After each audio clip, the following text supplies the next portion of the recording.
Hey everyone, welcome to CompilerSutra, your go-to channel for practical programming tutorial. Today we are learning if-else statement in Bash and how to use it to handle file effectively. Let's go start.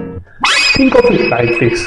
Let's say you are writing a program to check if a file exists. If it does, you will go ahead and open it and maybe edit it. If it does not, you might just create a new one to show an error message. That exact logic where you are making a decision and taking one or two possible action is what an if-else statement does. Now here is a simple flowchart that shows you how visually it works. Let's say you start at the top, the start node. Then you hit the decision point.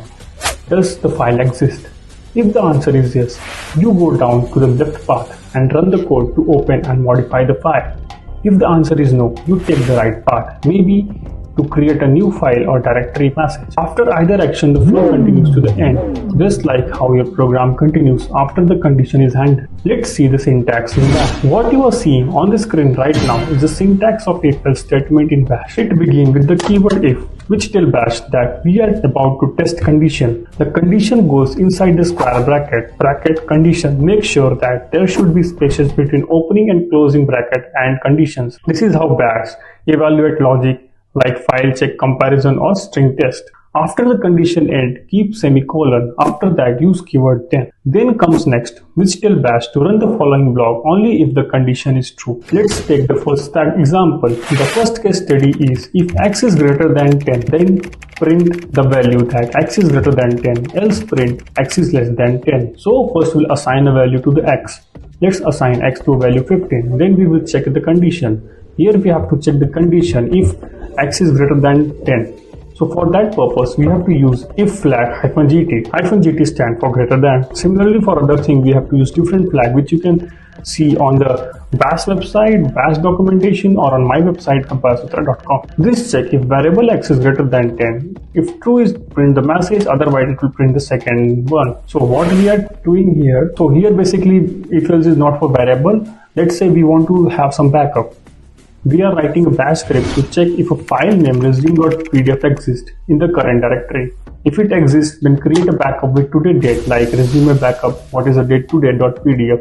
If it does not, display a warning message that no file was found to the backup. How to approach it? So we will use -f. -f is used to check the file. So use -f resume.pdf to check if the file exists. If it exists, copy the file and append the current date to the new time. If it does not, print a warning name using echo. So you can see the Bash script. Let's break down it. The script starts with the line if -f resume pdf, then which create whether the file resume.pdf exists in the current directory or not. The -f flag ensure that the item is a regular file and not a directory or a symbolic link.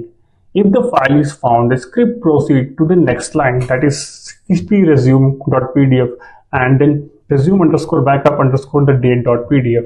This command create a copy of the original file and name it using the current date such as resume backup and date, making it easier to keep track of when backup were created.